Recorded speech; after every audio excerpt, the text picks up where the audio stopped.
Hey, what's up, everybody? It's MJ. Welcome to the Black Wine Guy Experience. My guest today is Wine Wonderkind, John Kapon. John Capon is the chairman of Acker Wines, also known as Acker Maryland Condit, America's oldest wine merchant since 1820. Through John's visionary leadership and ceaseless energy, he has spearheaded the company's transformation from a single New York City storefront to the largest fine and rare wine auction house in the world. Since joining the company in 1994, Capon has elevated Acker to the forefront of the auction world. This is just a combination of his acumen of seeing the growing thirst for fine and rare wine overseas. Also, in tandem with the shift in the global economy, he pioneered the market for wine auctions in Hong Kong, which is now the world's leading fine wine center and the gateway to Greater China. And they have actually Acker Asia. Today, Acker sits atop the global wine market and has done so for more than a decade, which is an unprecedented run. He is the third generation of his family to lead Acker. John has brought a uniquely passionate and personal approach to an industry that is often viewed as conservative, formal, exclusionary, stuffy. I could go on. Under his direction, he's delivered a direct, approachable experience for wine auctions, and he has gained the trust and confidence of a global and ever-growing loyal community of fine and rare wine collectors who like to be in his atmosphere of passion and pursuit of fun as they experience the best and most highly coveted wines on earth. A leading fine wine expert and master taster, he also released his first book, The Compendium, Tasting the World's Finest Wines, Volume 1. This definitive collection features hundreds of tasting notes beautifully illustrated with dozens of photos of the world's great estates and vineyards and provides an insider's glimpse into the exclusive world of fine wine. John, welcome. John, JK. There'll be a lot of things. Is there anything else you'd like to add? I think that's pretty good. That's a nice introduction. I'm very flattered. Do you ever have someone like introduce you and you'd be like, who the fuck is the guy they talking about? Is that me? Because you are ceaseless. You're working so hard. You don't have time to stop and think about what you're doing. You're just doing it, right? Yeah. It's nights and weekends. I'm on the nights and weekends plan, except it costs me extra. It's supposed to be cheaper, right? So John and I connected. Well, we connected. We're like a Gangstar Nice and Smooth joint. We got that new knack that's coming from way, way back. So we'll do our best to keep the inside jokes to a minimum. But John and I actually connected way back in the mid-'90s. And this podcast, you guys should sponsor it because I can't have this podcast. You come up in every podcast because it's where I learned about, it's where I got my foothold, my toehold in the wine world. We used to work together back in the mid to late 90s. Mid to late 90s, totally. And just think, if you didn't go chase that girl to California, you could have drank a lot more great stuff hey, over man, the next few years. I hear you, but it's always like, what comes around goes around, even disavowed spies can get righteous and come back on the reservation. So who knows? So John, man, tell us about the wines you brought here. You came hard. What are we drinking? We got some 1990s, a pair, a white and a red, two of my favorite producers. We got a Drouin Montrachet, Marquis de Guiche, the largest landowner of Montrachet, one of the greatest producers in Burgundy, Chardonnay, of course, and 1990. And we have another wine from 1990. This, of course, the greatest producer in the Rhone, Jean-Louis Chave. I thought my history's good going back to 1820, but his goes to 1481. So he's got me beat by a little bit there. And, two great wines. We haven't drunk together in a while. We try to connect a couple times here and there and didn't, thanks to pandemics and other things. But so I wanted to share some great holiday wines with you. I know you drink a lot of, you're a big California proponent and advocate, and you're drinking those wines, and I drink them too. But I figured let's get you, in my world of fine and rare a little bit. Oh yeah, no, I'm not mad at you. I tell people all the time. I said, when you were beginning to take over the business from your dad, Michael, you're like, come work with me, and you'll drink the finest wines in the world on a nightly basis. And that happened. I mean, literally, working at the store, work during the day, then go upstairs and pour for the wine workshop, which is still going, right? Well, up until not this year, not this year, but right. yeah, right. But and you'd have all the you'd have California Cult verticals, you'd have Burgundy verticals, you'd have a Shaw vertical, you would have Latour back to it was bananas, Petrus. It was we like did the tour back to 28. I think it was like 25 vintages for like $400. yeah. Imagine that. That was the Roaring '90s. The Roaring '90s, exactly. When that shit was like affordable. God. But no, I mean, I totally appreciate these wines, and it's just access, like you say, like the global market is shifted. These are just and I saw an interview where you said, the nice part about the business you're in, like they get less every year because bottles do change hands, but a lot of people drink them. They want to share them with people. You know? Yeah, absolutely. We're a big advocate. My other title at Acker is Chief Drinking Officer. So some people try to save money. I just try to drink money. The CDO, right? Yeah. Well, it's been a funny year. Well, I don't know if funny is the right word, but it's been an interesting year because like you see people are pulling bottles and popping bottles. So I'm like, you might as well, right? So it's totally exciting. So, oh my God. So, your bio says you started in the business in 1994, but as I said in the intro, you're a wine wonderkind, which is like a child prodigy. Like you, maybe that's when you officially, but like, what was it like growing up around fine and rare wine? Because like your dad was a pioneer. Like the book came out. I mean, right. People.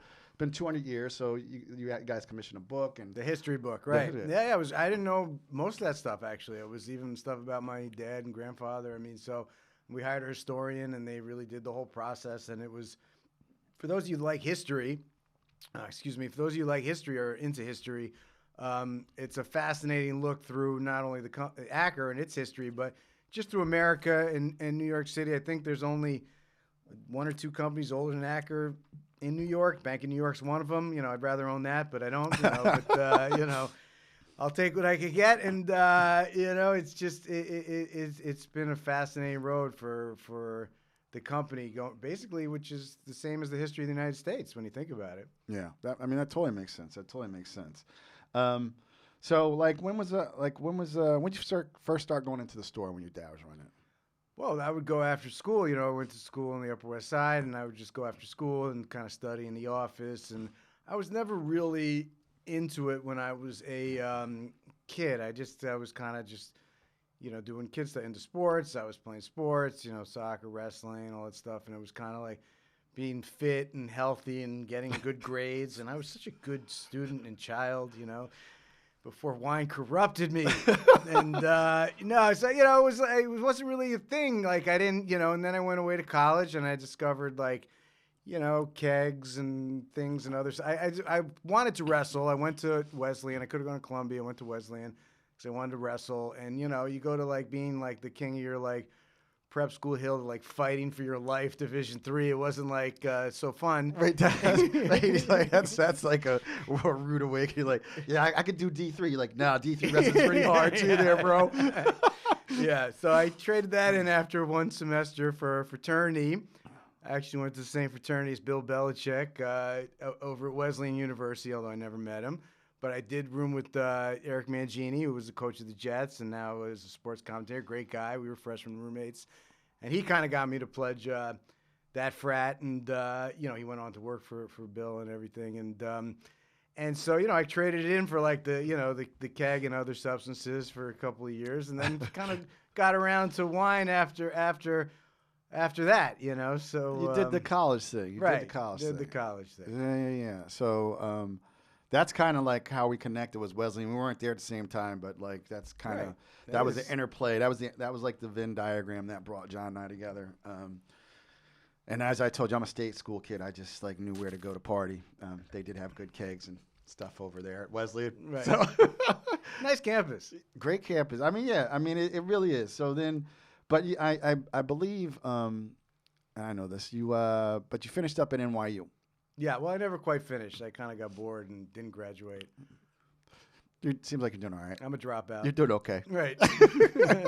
You're doing okay. So like, what like was like in an earlier conversation we had. Um, Sorry, guys, we had an earlier conversation. You mentioned like how you really like the sanctity of dinner. Was that a dinner a big thing at your house when you were growing up, Oh yeah, or my like Sunday mom. dinner or something? My mom was the best cook. I mean, she would feed us and take care of it and whip it up, cook it up. The holidays. I mean, just everything. The popovers on Sunday morning. Just steaming out the oven with the butter and jam and all the turkey Thanksgiving. I mean, she is like the queen of Thanksgiving and the hams on Christmas, and she was just a great cook. And my dad was into wine, and she was the food, and he was the wine, and it went well together. So we always had nice kind of family dinners and family meals, and that's kind of I think that's where that kind of love came from. What was what was did your dad have a favorite that you would drink like every Sunday or something? Like what was his favorite? He never really. I mean, he was into the French stuff a lot, but also into California and some of the. He was into discovering new things and trying new things, and he was like always kind of, trying to find what's next. So he was very, experimental. I mean, when he took over, it was really like it was a liquor business more than the wine business. So he took it back to its wine roots. I mean, there's ads for Acker selling, 1865 Lafite and 1878 Krug and all these crazy things. And then after, the Great Depression hit, it kind of went to in a hardcore booze direction. And it was more important how many flavors of schnapps did you have. I was than like, I started selling that scissor. Right, yeah.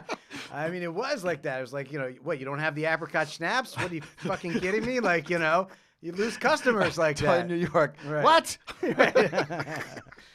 I want my peppermint schnapps. Yeah. Oh my yeah. God. And then he told me back in the 70s he used to give away DRC and Christmas gift orders just to get rid of it, because like the demand wasn't there for these amazing wines, as crazy as that may think. Yeah, that is crazy.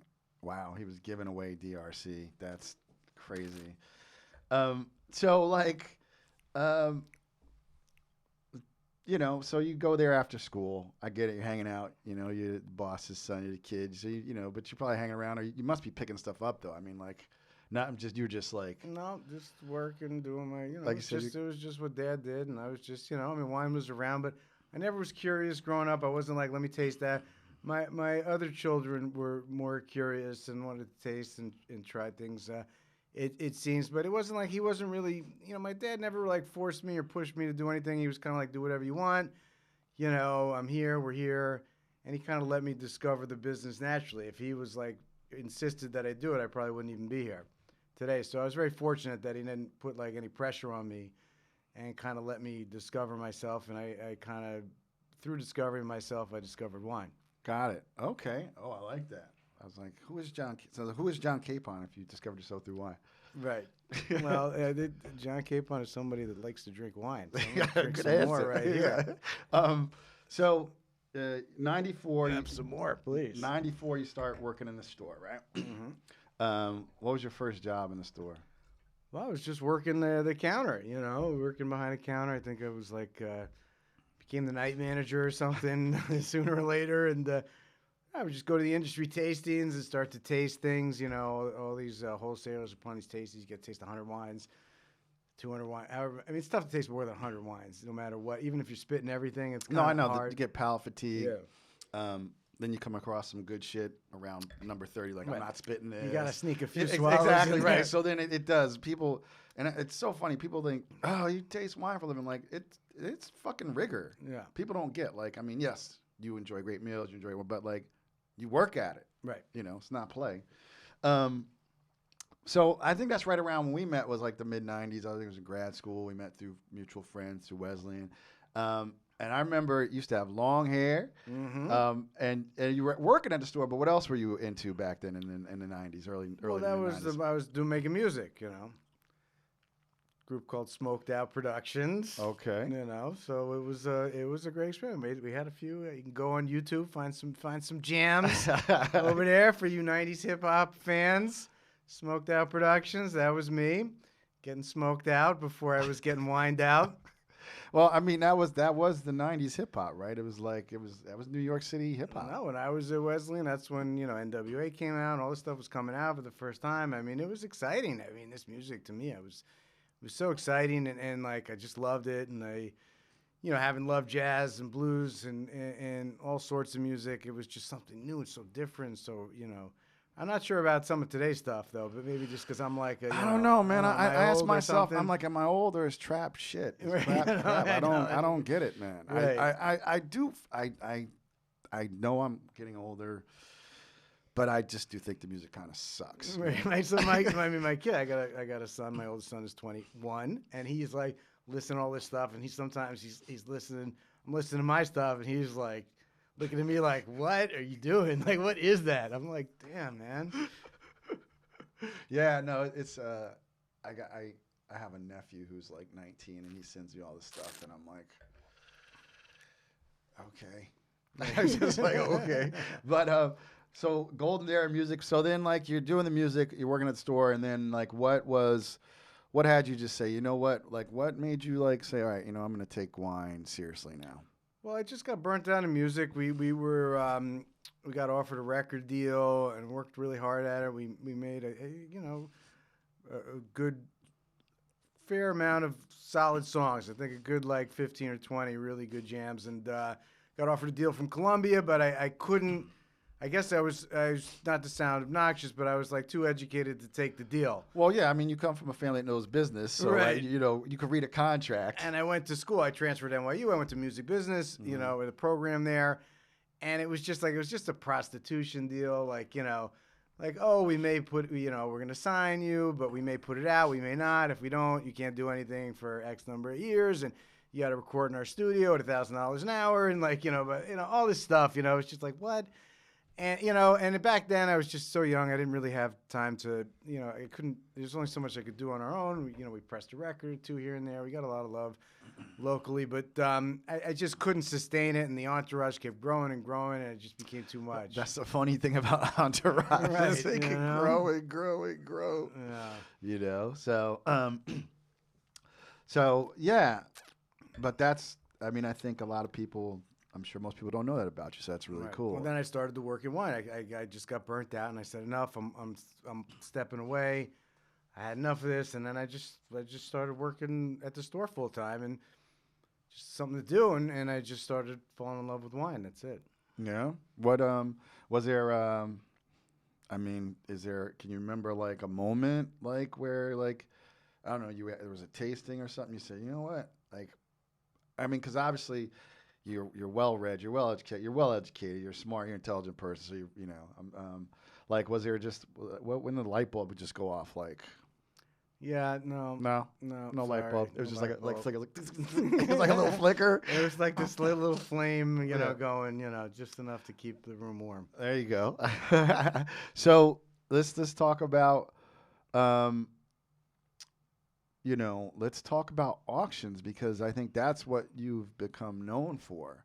It was a retail storefront. Your dad had built that up, and along with another guy named Steve Green, and they really, I'd love to get him on here. He's another funny dude. He just crack you up, but like a legend of wine retail in New York, like.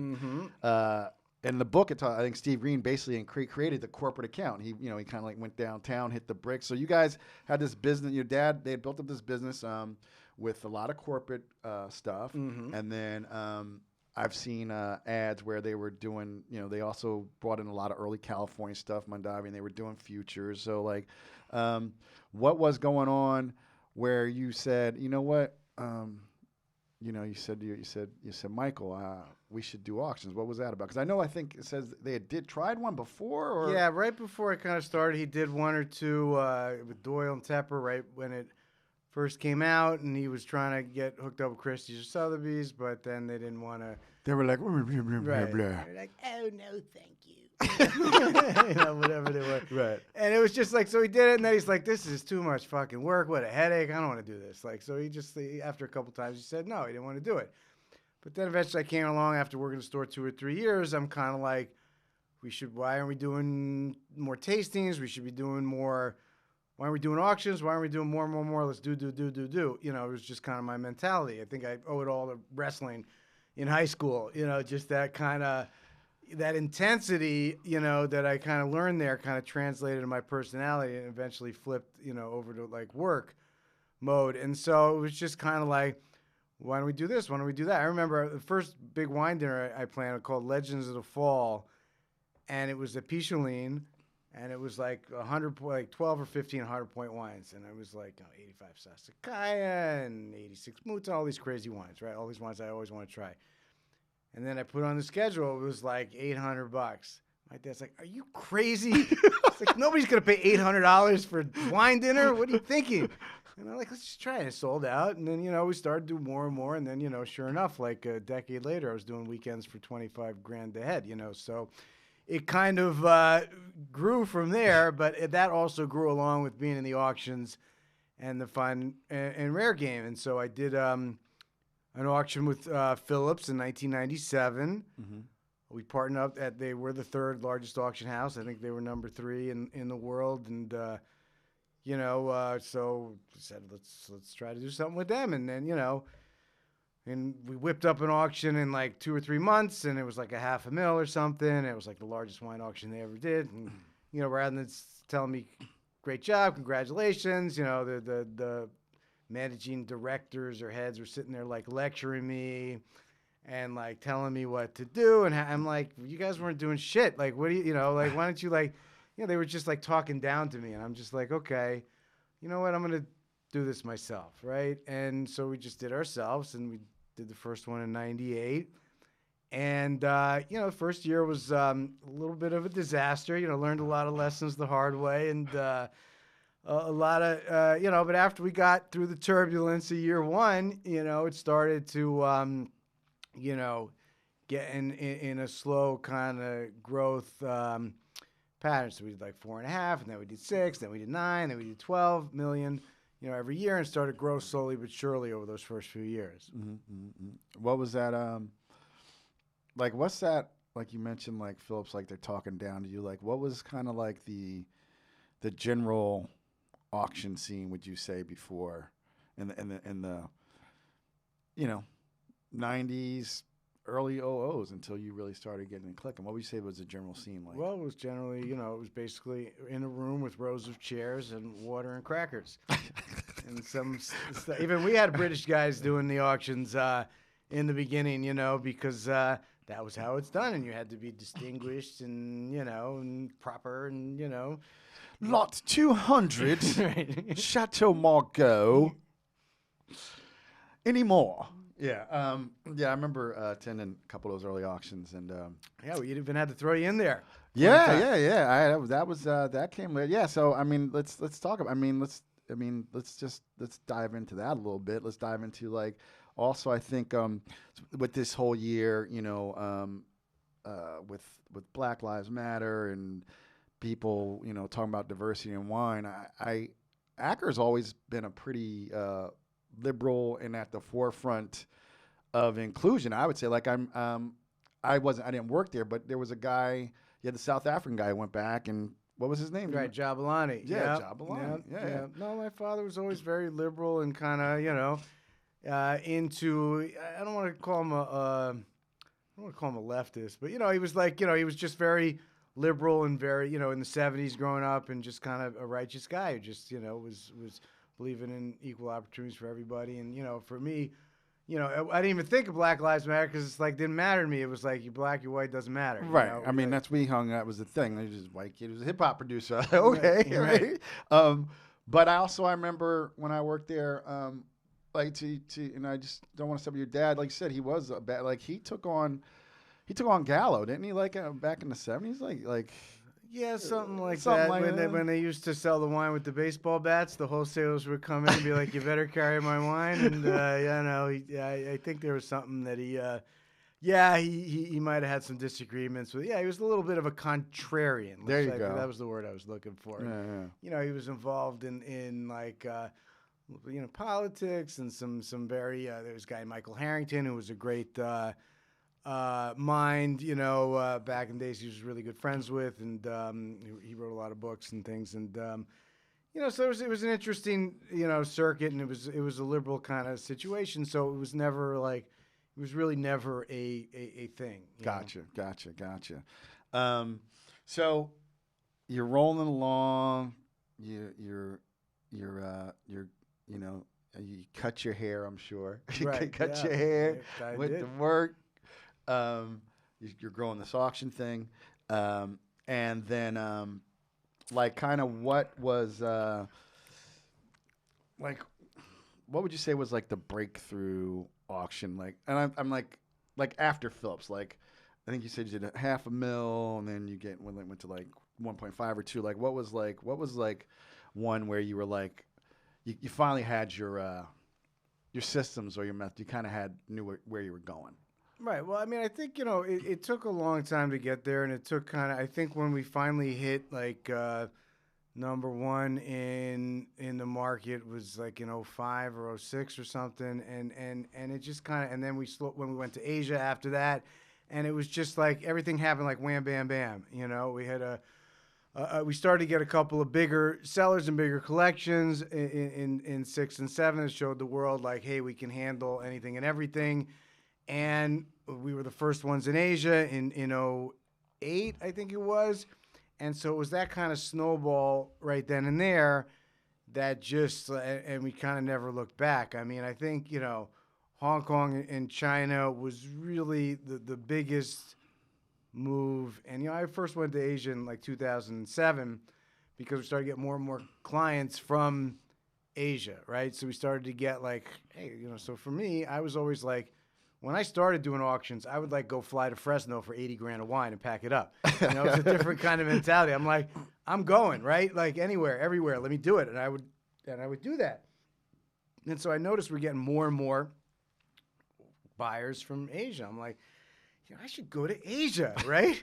So I went in August of 2007. I went to like 7 cities in 21 days.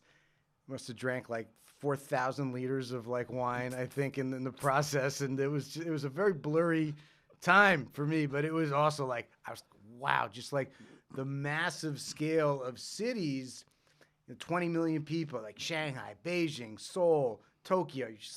You're just blown away. It's not like Manhattan, it's very concentrated. They're just so spread out and they're so massive, and you just feel the energy. To me, it kind of felt like, oh, this must have been like what, like it was in the U.S. like in the 50s or something, like this kind of growth and like kind of energy and building and developing and all this stuff, right? And it just like, and I came back from there and I decided like Hong Kong is the place to do it. And we were going to do it. And back then they had 80% taxes. Then they lowered it to 40. And then all of a sudden they lowered it to 0, like right when we were planning on doing it. They had the in-bond system, which is like tax-free, Okay. like they have in London. But, Hong Kong's English-friendly. It's centrally located. It's, close to China. And it just kind of seemed to make sense to do it there. So we were already planning on doing there. And then they flipped it to 0% tax, like right before we were planning our first auction. So it all just, boom, came together. And, we made a lot of noise there in that first auction. It was funny because, normally you walk into an auction, you're like 70, 80% sold already with like absentee bids or pre-bids, right? So the night before that sale, that first auction in Hong Kong, we were like 20% sold. And I'm like, what the fuck? What did I do? What a disaster. But then like 300 people showed up, massive like media. Like it was just like crazy. It was like, it was like a spectacle. It was like, and the auction, we actually had to move it upstairs to a different room because it was like running over by hours. And we had to move it like for like the second half because there was some wedding or something. And we didn't expect it to go that long. And then it was just off and running. Okay. So, damn, that's like I'm trying to picture that. Like, why do you think, what do you think was that difference where like did they just like come in a room and bid against each other or what like, yeah, it was they wanted to be in the room. They wanted the action. They liked this kind of in-room action. Right. And being live and being there and kind of showing off and all that stuff, they just enjoyed it. Yeah. And more so than in the Western world where it was more developed and they'd kind of been used to this process of something new and exciting, and everybody wanted to be there. Well, and motherfuckers don't want you to know who they are buying the wine here in the States. It's kind more of like secretive, that. right? I know. It's you know, you go to the Sotheby's auction and they're on the phone with the buyer, and you know, versus like it seems like what conjures up in my mind is the movie Crazy Rich Asians, which is like they're like flex on each other, right? Oh yeah, they have no, because it's funny. Like in China, if you make a lot of money, they're like, it's like respect. It's like, oh wow, you know, people respect you. Right. It's like in the U.S., you make a lot of money. It's like, who'd oh, you cheat, pig, you fucking scumbag. Yeah. You're successful. Yeah, exactly. Well, you have some nerve. Right. It's I like, don't know. Why is you're that? a crook. You cheated people, and you know, and not that there aren't people who've done that, but like just the overall attitude that's the presumption. Right. Here is kind of Or crazy. just that it's like wrong that you were successful, or like, you know, you shouldn't, like, I don't know. It's weird. It is weird, man. I'll tell you what's not weird. This fucking wine, man. How good is that, right? Like, y'all don't know. I mean, what are you getting? You are a master taster. What are you getting? I get a lot of hazelnuts, some honey notes, Yeah, definitely. dried apricots, maybe. I like the hazelnuts. I mean, there's a lot. I mean, there's the minerality Montrachet and that kind of structure and that like that slate and that kind of hands in the earth, right? Yep. You know. But there's that, you know, that butter corn core, right? A little bit of Yeah, caramel. like that buttered popcorn-y thing going on. I got But in that kind of 3-star Michelin way, not like that. No, Let me no, get that man. the buttered Not corn at the shit 7-Eleven. that comes in the industrial tub, Right. And you squirt it on popcorn. I mean, like, you know, like someone just took the butter to just before it's going to be brown, right, and poured it on the popcorn. Right, you know, right. You get that melted kiss, right, of like and the caramel, but the caramel, the brown sugar, those little sweet kisses. But see, it's not too sweet. It's got that. It keeps it. It's encased in the minerality and the terroir of like what makes Montrachet. It's like heavy in your mouth but light on your palate at the same time. It totally is. That makes sense. Like, no, I mean, it just, like, I'm looking at the legs, you look at the color, it's nice, mouthful, but then no cloying, nothing, just comes right off. It lingers, so the flavors are mature, but the finish is still youthful. Yeah, I mean, I got this is like 1 year older than my oldest child. Okay. So there you go. So, Wow. 1 year old. That's when I was graduating. So 89, you had your first. Yes. No, 91. 91? No, 89. 89, right. 89. I can't do math right now. That's what happens after one bottle. I Don't know. ask me any questions. This, you know, it's just day drinking. And yeah, I try to avoid it, you but it's should've the seen- holidays. I know, It's okay. You know, and, you know, we were taking a break, but when we heard, you know, the $1.3 billion man was in town. Oh, yeah. We'll get to that. But I'm still looking for where it all went, you know. So, you know, we got to take a quick break. Okay. And then we'll be right back. All right. Sounds good.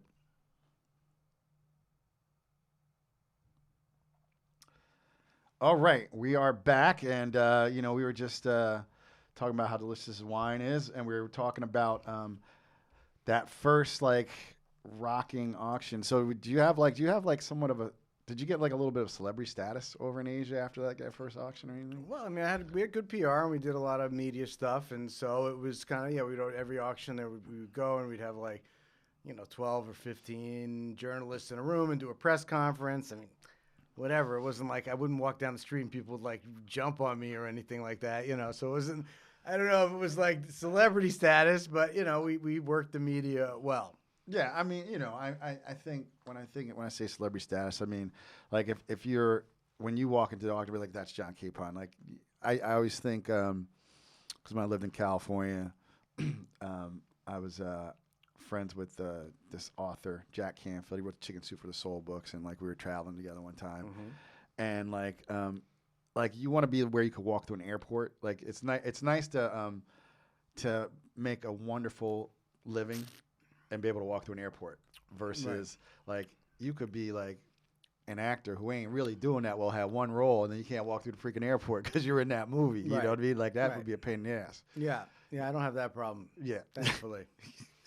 Would you want that problem? I don't think so. I don't think you would, no, man. No, I just I'm bothered enough by my workload and things I have to do in general, and I have 4 kids. That's enough paparazzi. Oh man, 4 kids. All right. Well, so this that was a little quick diversion. That was cool. So that auction happens. What was the numbers? You remember the numbers from that auction? I think it was like 8 or 9 million. Yeah, I think it was our largest, one of our largest to date. Yeah, Okay. Okay. And then kind of and and what year was that? What was that? Circa 2008. 2008. Okay. Yeah, and then shortly thereafter, the financial crisis came like a year or so later, and we navigated through that. That's was a little bit of a scary time, but then it's funny, the wine market. It's just like whenever it goes down a little bit, it just keeps it'll keep going right back up, and like the financial crisis hit 6 months later. That was the only time we lowered estimates. We went to some consigners. We said, hey, I think maybe we should lower estimates 20-30%. Most people were cool about it. We did it. We navigated through 2 or 3 sales, and all of a sudden some people had to sell because of the crisis. So supply kept coming. But like 3-4 months later, thing was taking off again. And that's where China really took off. And I mean, they were paying, like, the Bordeaux market became insane, exploded. And things like, I remember selling like 82 Lafite for 80 grand a case, as opposed to like, the 25 or 30 it is now. But I mean, that's like 3x. A lot of these wines were going, and that's before Burgundy even came in the picture, really over there. And it just went insane.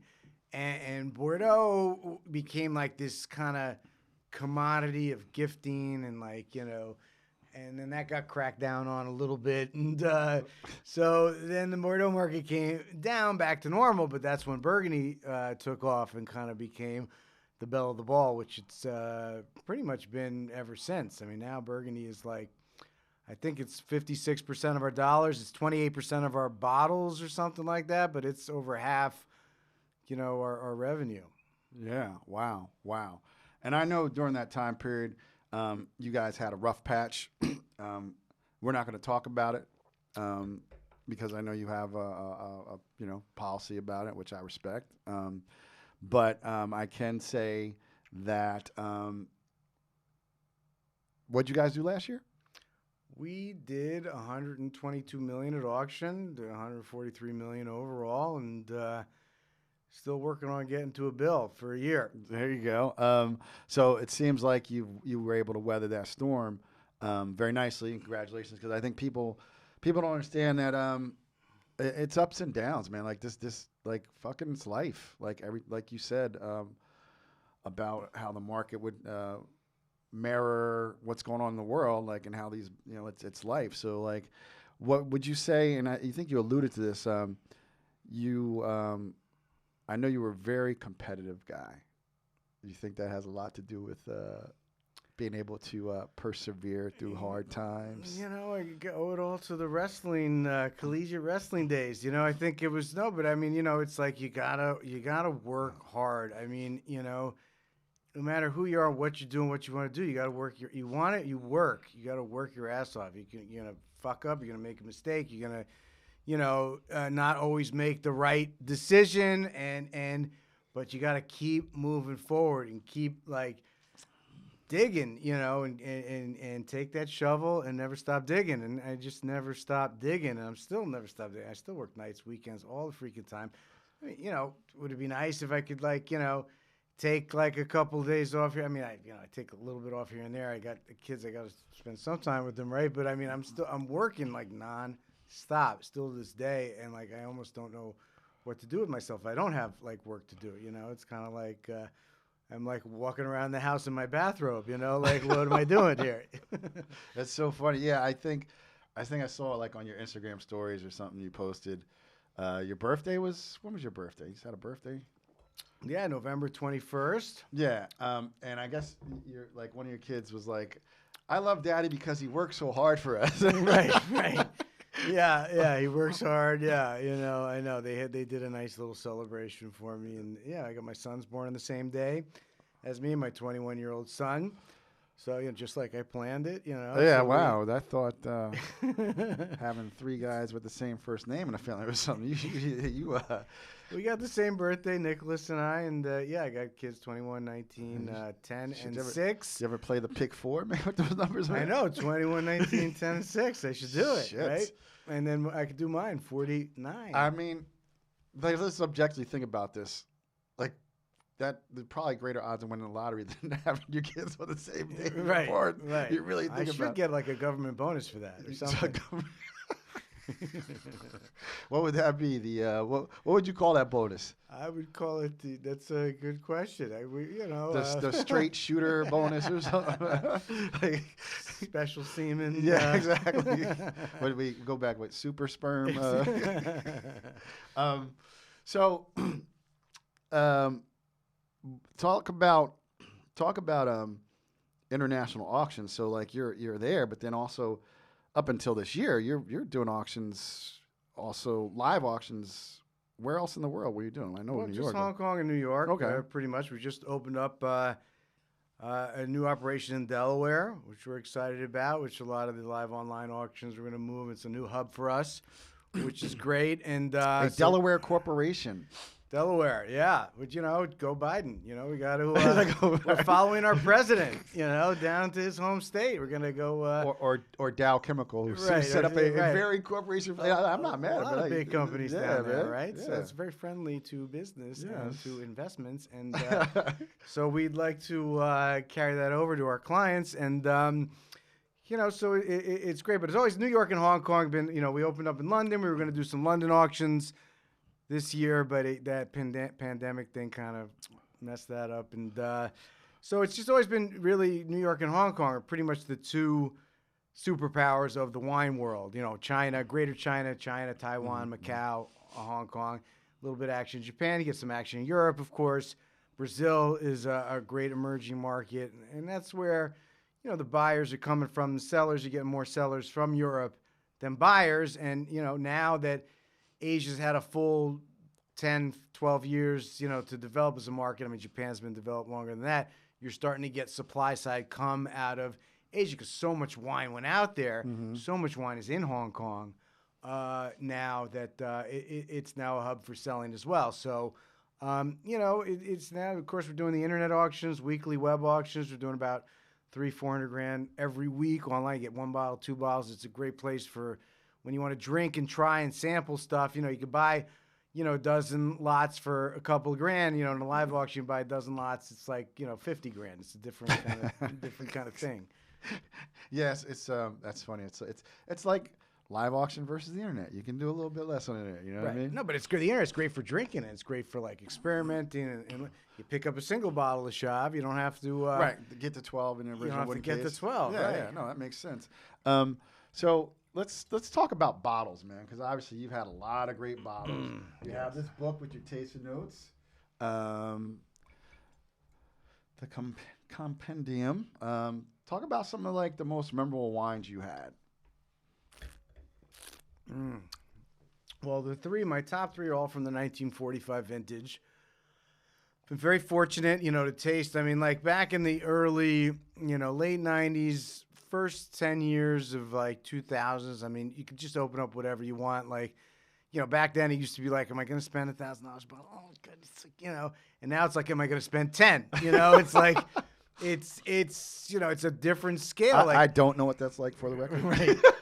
Yeah, well, it's for business purposes, right? For me, so it's a little different, but I remember, back in the day we used to, with Robert. I know you had Robert Bohr here. He was a good friend, and we used to go to his place all the time. He had a case of 71 Latache. We'd like rip through like half that case at like 12 or 1,300 a bottle. He told me, well, it wasn't on this, but he was on Levy's podcast I listened to, and he was like, so I guess one of his investors, like the 71 Latache was like the speed bump.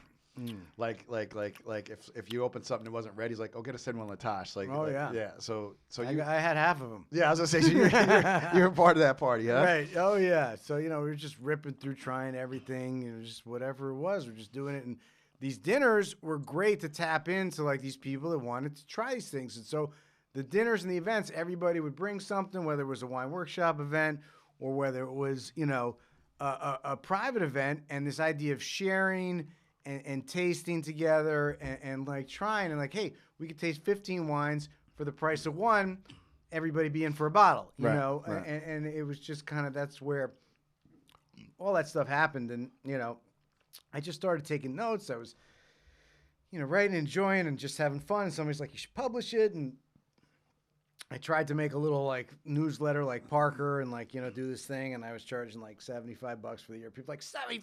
What are you, I buy so much wine from you. And so it's like, all right, I'll just send out emails, you know. And actually Christian Navarro, who's a good friend, still is a good friend. You know, he told me, you know, just send out an email. Like, don't even like, you know, why are you trying to like charge for this? You're like wasting your time for like $75. What, you need $75? I'm like, you're right. That's probably good advice. Yeah, I mean, for you, I mean, like that's like a wine critic's business, so they got to charge. But like it's like total lost leader for you. You know what I mean? Like, I mean, why not just shoot out an email? Right. But I mean, you know, but he's like $75. Because I'm thinking about a newsletter. I'm trying to figure out how to price it, man. But I remember when I worked at Acker, that first year I worked at Acker was just crazy because I you started that culture, like you said. Like we had like you did pre-auction tastings, and then you did that BYO. Oh yeah, the at Reebok Club. Reebok Club. Right. That's right. That was pretty. That was only one person had to leave on a stretcher. I know that was pretty lit. Remember that? Yeah. God. Oh my God. That woman had to. Oh my God. But like you said, like it was. I forgot what it charged, but like, and everybody brought a bottle, and everybody brought a decent bottle, so people would get to taste all this great wine. So like, where did this idea, and we'll get to your top three, but like. What was like the whole like popping bottles? Where did that kind of idea culture, like, was that something you took from hip hop and kind of fused? Like, what it was like? No, I just wanted to learn, be experienced. Just, you know, we just want to experience, just like the Black Wine Guy experience. You want to taste, you want to try. Yeah. You love wine, you want to try things, you know. So it just happened to be in a different like lane that was in this fine and rare, you know, world, but the premise was still the same. Yeah, I get it. That's totally cool. So, this motherfucker said my three favorite bottles are from the 45 vintage. Well, it's true. I mean, I had this 2017 from Paso Robles that day. It was tasty. Anyway, go ahead, man. 45, yeah. Well, 45 Mouton would be third place. You know, one of the greatest. 45 Mouton is third place. Yeah, that's one of the greatest left bank, probably the greatest left bank ever made. You know, just I mean, I've had more of that than the other two, but I had a great 45 Petrus, original release, just perfect bottle. Of course, Petrus the most expensive Bordeaux. There's a reason for that, and then 45 Romanée-Conti. I've been blessed to have it. Before it was $500,000 a bottle. Had it a couple occasions, which I'm confident were real, and it's. Yeah, I mean, now the last time I traded was $500,000 a bottle, but back then it was not, and it was, it was just magical. And some of those old DRCs, like there's the 34 RC from the Doris Duke would be up there. The Vieux Cepages from the Richebourg. I mean, older is better when it comes to great wine. You got to have it well stored. It's got to be perfect bottle. You got to catch the lightning in a bottle. Of course, there's a lot of old bottles that are like not perfect or slightly affected or a little more advanced. And, so, I mean, you have to, navigate through that. But in general, when you get into these older wines, I mean, they're just, the privilege of tasting these wines is, there's nothing greater in the world, to me at least. Yeah. Wow. Talk about, like you just said, like older is better. Why? And you listed a number of factors, but what is it that you find like if you went to like an en primeur Bordeaux tasting versus just a tasting of some older Bordeaux? What do you think? How does it strike your palate? Like why is that just such an experience for you? Well, I mean, older one. It's like, if you're going to talk to like a 5-year-old kid, or you're going to talk to a 50-year-old adult, right? What conversation is going to be better? Oh, that's a good analogy, JK. Well, it's true. I mean, older wines speak a different language, and they have that experience and that development that a young wine doesn't have. So that's a good point. So let's talk about. So then how let's talk about scores because like there's ever since the Psalms became the masters of the wine universe. Never mind. I just yes. No, come on. Ratings. We're talking about ratings. Yeah, we're talking about ratings. Okay, man. it just got me confused for a second. Oh my God, yeah, that scores. Sure, there were some wild nights before you got married. Never heard of bottles, ratings. We're talking about ratings. Like, so, like, how have you seen, like, when you look at how Parker rated 82 Bordeaux's, which I haven't had those in years, but like even in 2000, 18 years in, those wines were made. Like, how does the forecasting? How does that work for like the person who's listening to this podcast who is never going to taste 45, any of these 45s, but might rely on scores. How does that kind of work? How do you see that working? Because I know, first of all, before you answer that too, you have a very, I know obviously in the business you do, it's very analytical. It's numbers. So I know you use ratings and scores, but you have a philosophy about 100-point scores. And Yep. What is that? Okay. Well, first of all, I don't believe in 100. There's no such thing as perfection. I believe in the pursuit of perfection, right? So I have a very simple way of rating wines. I only have 4 categories. Well, 5, but let's call the 5th everything else, right? So the first category would be very good. You taste a wine, you're like, wow, this is a very good wine, right? Or you could taste a wine and you could see like, this is an excellent wine, right? Mm-hmm. Or you could taste a wine, you could say this is an outstanding wine, right? Mm-hmm. Or you could taste a wine and say, wow, this is one of the best wines of my life. So those are my 4 categories. So and then there's everything else, like, which is like, it can still be good, whatever, but it's just like, let's put those 4 categories. So very good to me is like a 90, 92 points, right? Mm-hmm. And excellence, 93 or 4. And outstanding is 5 or 6. And best wines of your life is 7 to 9.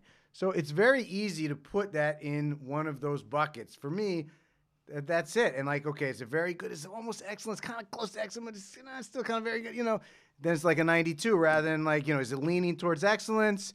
Is it excellent leaning towards very good? Or is it excellent leaning towards outstanding? Because everything gets their lean on.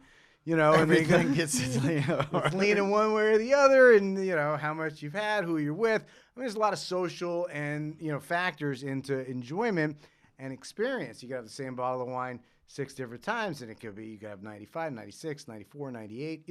There could be like different ratings. But usually they kind of like shift up 1 point up, 1 point down. Here and there. But that's basically my system, and that's I first categorize the wine into 4 categories, and then I think about the number. Okay. So, did you give me all top 3? You think you gave me all top 3? We're taping early, and we're like a bottle and a half in. Right. So, memory might be going a little bit, getting old. So Do you need a nap? Nah, I'm good, man. I don't need a nap, man. Not yet. A couple hours from now. A couple hours from now, yeah. So, tell me about some more of these just like, killer bottles you've had. Like, and you made a good point. Like, it does also like the meal, who you're with, but like what are some other just like we're having this 90 Chave Hermitage, man, and it's just oozing. Savory, right? Great descriptor, yeah. It's got that bacon, Yep. that what they call it, the Provençal herbs and yeah. the hot stones. I'm like, okay, I get some olive, but yeah, the Provençal, definitely. Bacon, did we say bacon? The smoked meats. Yeah, smoked meat. As soon as the cork came out, it was just like I was like, oh, it's good, it's bacon, right? Yeah. It's fantastic. Well, something I like to do a lot that I like to share is Richard Ulan taught me, the world's #1 champagne expert. He, when you smell, you roll the wine, you roll it. Yeah, you got it. It's like smelling in stereo versus mono. It's a huge thing. You got to train yourself to do it, but it changed my life. Like as far as like the aromatic enjoyment out of wine, I highly recommend. It took me a while, but a lot of people go in first. Some people go in there like, Oh, well, then you know they don't know wine. If you don't get your nose in there. I mean, you taught me that. You're like, get your fucking nose in the glass. Like, oh, it smells or good. something like Right, that. Right? Yeah. Or you'd be like my wife, it's got a kick. I'm like, all right, we're going to pull that $12 bottle for you. But no, you smell it, and it's stereo versus mono, so it's like a huge difference, and you get like the floral. Yeah, lavender, I was gonna say I just got lavender, just a bunch of florals, right? man, Yeah. just came up just by rolling it, right? Yep. Yeah, you can roll your wine up too, MJ. On the smoked out flow. Yeah, that may be the title of this episode. Roll your wine. So, what is the? Well, you gave me the tough three, but like, what was the most surprising bottle you've had over the course of your career? Well, I mean, look, this Like an off vintage or something, you know. Or, I've really tasted so much great wine. It's tough for me to like pinpoint anything. I mean, I can tell you what I drink at home on an everyday basis for something different. Like, yeah, for sure. I'm drinking a lot of Austrian whites, a lot of GG Germans, loving those wines. I mean, you get some of the best wines, 40, 50, $60 a bottle, best producers in the world, been doing it hundreds of years. I'm loving that stuff. I drink a lot of Chablis. I like the value in Chablis. After you get past Ravenel and Dovesat, there's a lot of good Chablis for just everyday drinking.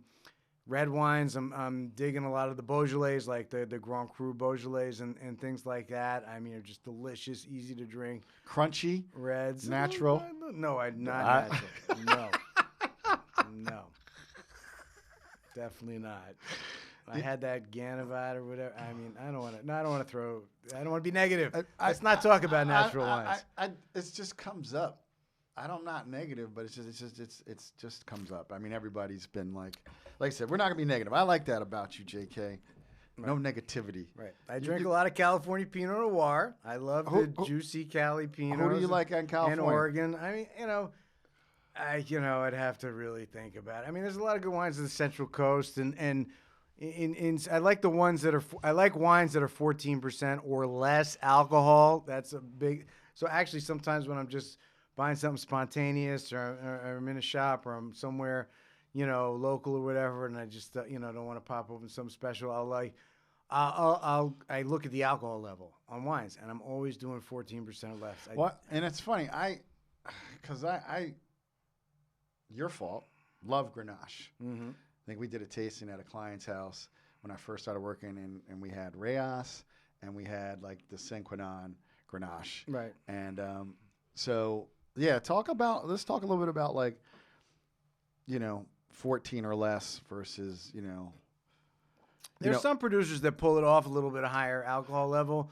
Like Shav can be a little bit higher sometimes, but he pulls it off. I just think a lot of young, it's tough when they're young or they're new world and they get more concentrated, they get more sweet, more sugar. It's just too much, But I think alcohol level, if I could say one thing to every producer that's following your podcast: bring it down, baby. Bring it down a notch. And we do have a lot of winemakers follow the podcast. So, but what about natural alcohol, right? I mean, if your shit is hitting 15 because you're Impossible Robles and you're not, and you balance it. I mean,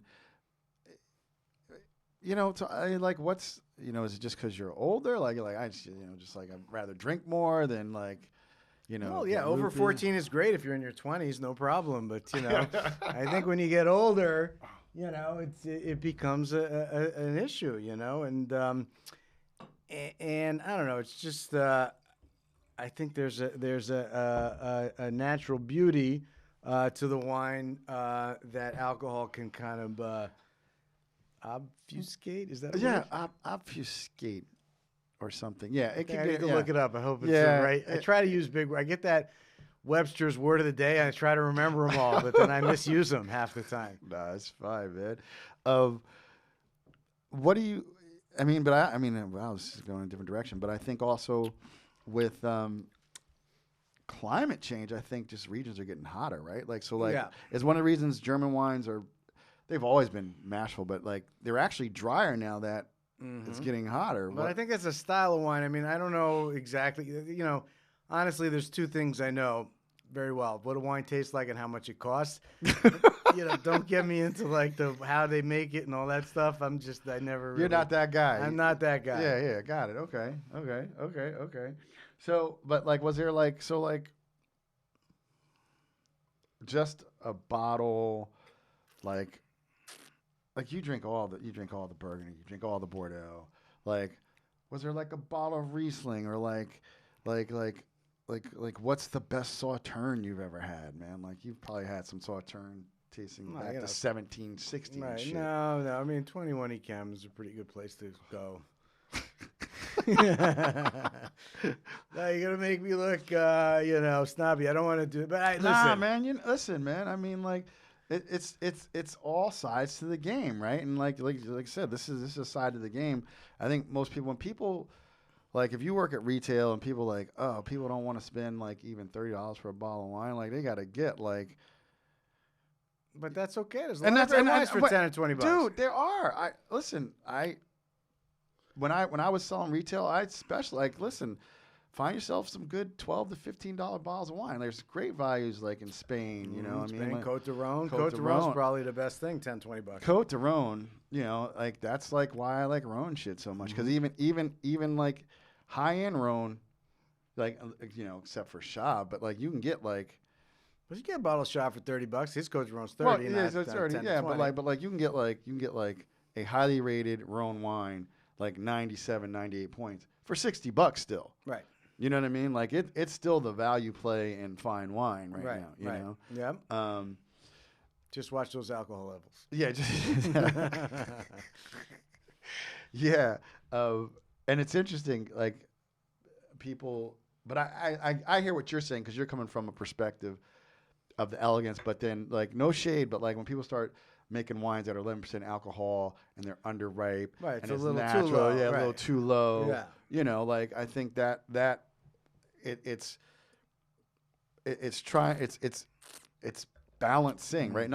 You're Right. always balancing, right? Right. Like, what is this coming in at, man? I was looking for it. I couldn't. 13. 13. Look Yeah, at that. I mean, but that's Chab, man. Right. He's gonna. It's gone up a little bit over time. Now, usually he's 14, low 14s now, 14 to 14 and a half. But a lot of times, legally, they can label it, I think, within 1%. Like the U.S. says, like, you can like miss it by 1%. It's okay. And so, I mean, who knows? Maybe it's just, so who knows what Yeah, it that is. shit could be coming at 15.5, man. He's putting 14 on it. I think it could be the other way around, I would think. Just to be safe. But now with the tariffs, which are hopefully going to be over soon, you want to be over 14%. Right. So your wine could be 13.5. You could label it 14.5, and then you can get it in tariff-free. Right. Which I hope a lot of producers are doing. They should be if they're smart. But, like, I'm not, involved in that side of the equation. Well, there's a little side consultant business Right, for you, right? Right, just send your checks to exactly. We'll get to where you can reach John later. Speaking of tariffs, I mean, the game you're playing, I don't think it really has any effect, right? Because you're usually stuff that's older vintages. Yeah, I mean, thankfully we private collectors. Look, we're just sending more wine to Hong Kong. If America wants us to go do all our business in China, see ya. It's like, keep it up. It's just so stupid. The laws in this country are just so archaic, and a lot of them date back to Prohibition. And we need, like, Thomas Jefferson back, to come be like, we got all these non-drinking presidents. Trump didn't drink. Biden doesn't drink. I mean, what the heck is we need a drinking president again to, like, change these laws. Yeah, man. I mean, it's kind of crazy that, like, I'm 52 and I have to get wine shipped to a buddy's place in New York because I can't get shipped to New Jersey. It's the most ridiculous thing, man. That's that whole money, I know, man. That wholesale money. Oh my God. But I think for the average person, that it's a pain in the ass, because like we've been talking about wines here today that and that are for 99.99 are unattainable. Sorry guys, I'm lucky. But there's so much great wine out there, as you acknowledge, right? I know you guys pivoted really well, did a lot of virtual tastings, and you did a taste, you did some tastings, and we talk about Spanish wines. Like I still think Spanish wines, like I said on one of the last podcasts, like people like Vega Sicilia is probably one of the most age-worthy wines in the world, and it's still a relative bargain compared to Bordeaux and Burgundy, man. Right. Yeah. I mean, Vega gets up there, but like, you look at a wine like Lopez de Heredia, where I think the current release is 07 or something. It's $50. Yeah. So good, and like, so there's a lot of that. There's a lot of wine. I mean, you can get a lot of great wine, $40, $50 a bottle. You can get a lot of good wine, $10, $20. So I think great starts $40, $50. You can really start to get some great things, and it is what it is. I mean, these wines are limited. There's only so much of it that can go around, and these are commodities, and it's a beautiful thing. But more people need to be drinking wine. I was on CNBC yesterday morning at 5:30 in the morning, and then they asked me about White Claw. I'm like, what? Damn, they asked you about White Claw? Yeah, and I said, she was like, is White Claw affecting your sales? I'm like, no. I should have been like, God, no. But they said a lot of millennials are drinking that and all this stuff and whatever. But I'm like, everybody needs to be drinking wine. And like, I started drinking $10, $20 bottles. Of course, those $10, $20 bottles are now like different price points. Yeah, they're a little bit different. Their prices going up of everything. I mean, Insignia like 02 used to be, what was it, $39.99 or something, or Or no, 94. I'm sorry, not 02. 94 Insignia. That's even $39.99 a bottle. 94, California. Every vintage is like that, but 94 was iconic, and that was $40. Yeah. That wine is probably still kicking ass right now, man. Yeah. So, I mean, the wine market's exploded. It's become a real commodity, and it is what it is. And, there's more people. Just think about it. I mean, China and America, are driving with a little Europe, a little Brazil, a little Japan. But, like, these two superpowers are driving the whole market, right? There's a whole lot of world out there besides, China and U.S. And the more people, it's just kind of evolution. If you drink and you're not drinking wine, well, you need to evolve. It's just. No, I think it's true. I mean, I think, first of all, like, wine is just a beverage, like, you rarely hear, probably because of the crowd, of, like, a fucking fracas or melee breaking out at a wine tasting, just because it's seen a couple. Yeah, I said, well, you don't hear about it because of the crowd, right? Like, but I mean, it can happen, but like, it's not like, when we were young in the 90s, and you could be out the bar, you just loaded up on shots and liquor, and like somebody step on your shoe, and next thing you know, you're in a fucking fight because your friend's in a fucking fight. Like, it's not that beverage, right? And I mean, it's you alluded to this. You mentioned it earlier. Like, I think one of the allures for me with wine is the history. Like, when I started working with you, and then started working at Akron, man, like, the beauty of this thing. This thing has been around since before Christ. Like, this thing is like, this is part of the evolution of man. Is this fermented beverage, and it's just a powerful thing. Like it and wines outlive us all, right? Like think about the bottles. I'm sure you've auctioned off crazy bottles that will still be around once we're gone. Like, I mean, it's this living, breathing thing. How can we get more people to drink wine? We gotta, keep. You gotta keep doing your podcast. I think that's gonna be a big help. I mean, look, if people have to discover it on their own, we gotta just keep telling people how great it is. Thank you. And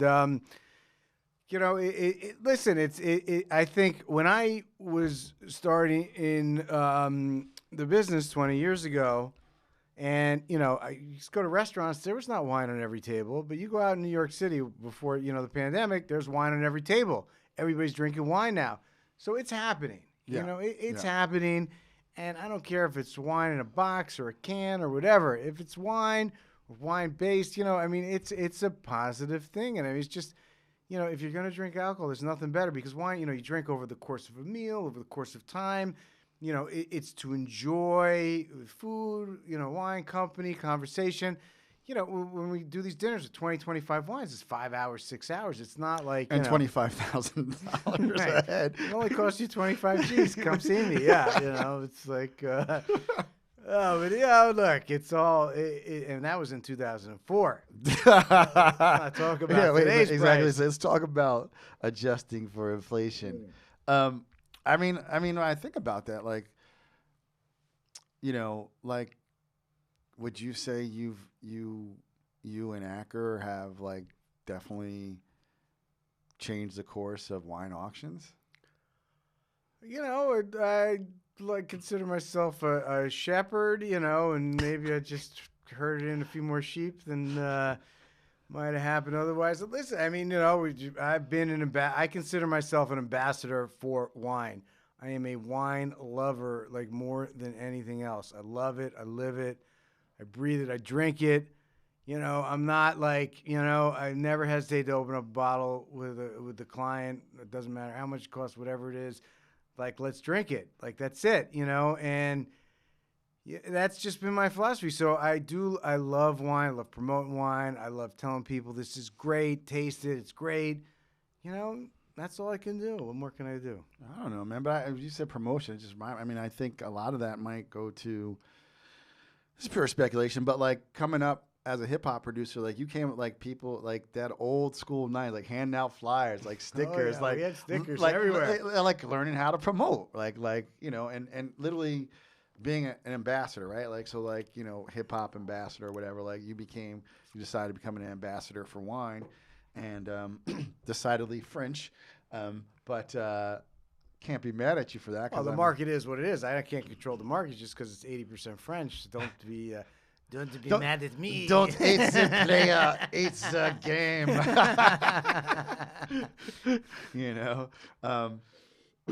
So who's like, we're getting close here, but like, so who's like one of the most, what's one of the best wine experiences like producer you probably met you've had the opportunity to probably meet some incredible icons. Like who did you enjoy drinking wine with? Like what was like one of the most memorable like this dude's fucking cool, or this woman, this winemaker, she's cool, this family's cool, this domain's cool. Like what do you got there? I mean, going to visit Shav was incredibly cool. He's amazing. He's so generous. He's just the same spirit. You want to try it? It's like, what have you never had? Oh, I never had the 78. All right, let's open it up. And I'm like, yeah, thanks. This kind of stuff. He's great. I mean, Ligier Belair is unbelievable. His cellars, his wines. I mean, Comte to Ligier Belair. Were you at that crazy tasting that Dustin was with the 80 million vintages? Oh, La Romanée? Yeah. No, I'm on the A- list. Oh, damn, man. No, because he didn't want anybody from the trade. It was only critics and blah, blah, okay. blah. Yeah. Thanks, Louis Michel. Appreciate that. We'll talk about that for the next 50 years. But, no, I mean, but he's like, just super generous, like open up bottles. He's, and he's great, of course. I mean, so those are two of my favorites. I mean, not that many people have great old cellars. Of course, DRC has great old cellars, and they'll pop open, a nice bottle or three for you if you get in there. But as everybody gets bigger and bigger and bigger, they kind of like, it's like they open these things less and less and less because it's like used to be like 10 years ago. Oh, okay, yeah, it's a $1,000 bottle. Now it's like a $10,000 bottle. Maybe we shouldn't open it. Who are you again? Slow your roll. Where's your resume? Right. It's like, okay, yeah. No, we have a pool and a pond. A pond would be better for you. Right? Like totally like. We got this Bourgogne from our neighbor. Right, yeah. It's really, really, really delicious. It really shows the terroir, I mean, god damn, man. Like, and then there's got to be people, I'm sure you've dealt with this, like, fucking Kapon, fuck the market. I can't get any Bordeaux or Burgundy because of Kapon. Does that, I'm sure, am I wrong? I don't deal with those people. I don't know. You keep it positive. People. Listen, I just would have happened with it without me. Whatever. It's like, it's wine. The wine is what sells, not me, Yeah, man, for sure. So, man, fuck.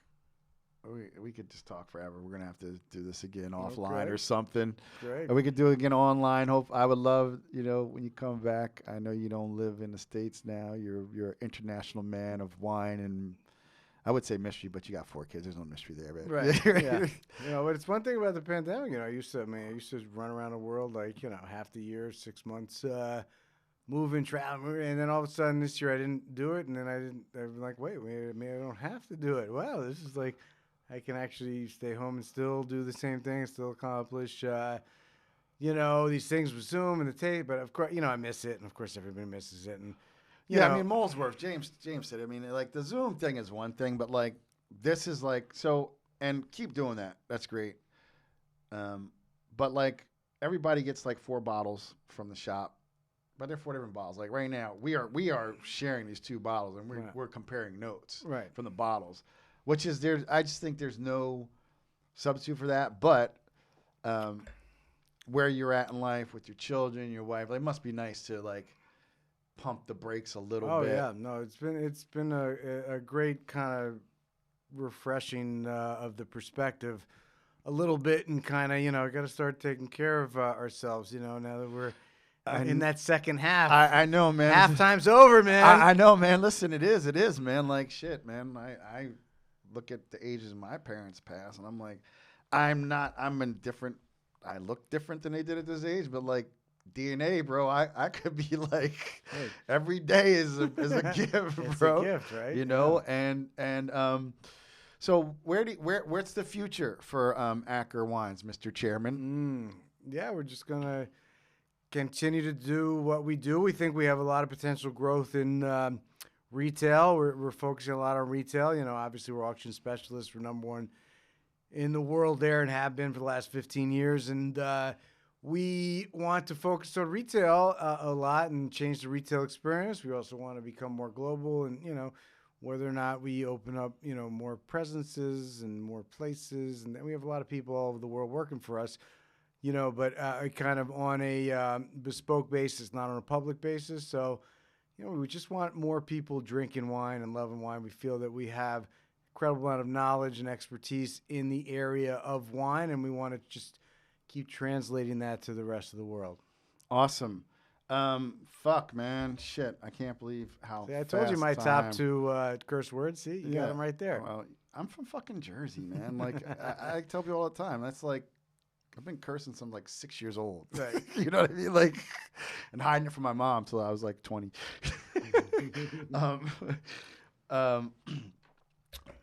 John, man, thank you so much for being here. Tell people where they can find you, how they can be a part of what you're doing. Ackerwines.com. That's it. You know, just check us out. And, you know, if you hit the info at ackerwines.com to reach out to us, and you ask for me, it'll get to me somehow, some way. Yeah, and you can also follow him, you know, on Instagram. He's at john.kapon. Yep, I am on Instagram. He's on Instagram, which is, if you knew John, that's a major leap. I'm not as good as you are. No, I'm trying. no. Like I get backed up for weeks sometimes. Nah, man, you got more going on than I do, man. So, you know, I got time to fuck around and talk about wine on the internet. What can I tell you?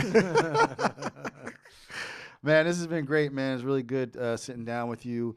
Definitely, you're not just a friend of the show. You're a friend. It's been way too long. Yep. Definitely want to have you back on.